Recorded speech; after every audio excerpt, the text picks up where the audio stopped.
KUAM News, brought to you by GTA. We start with you, Subway and Chili's Grill and Bar.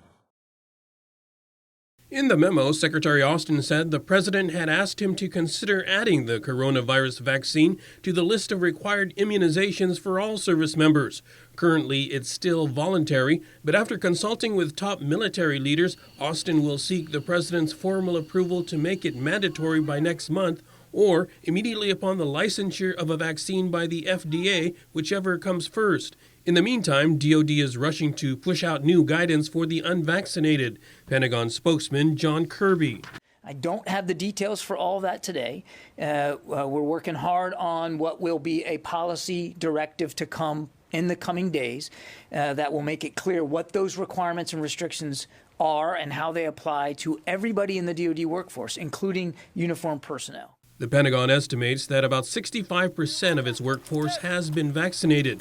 But what about those who refuse to get immunized? We don't have any evidence that suggests that this is a widespread problem right now.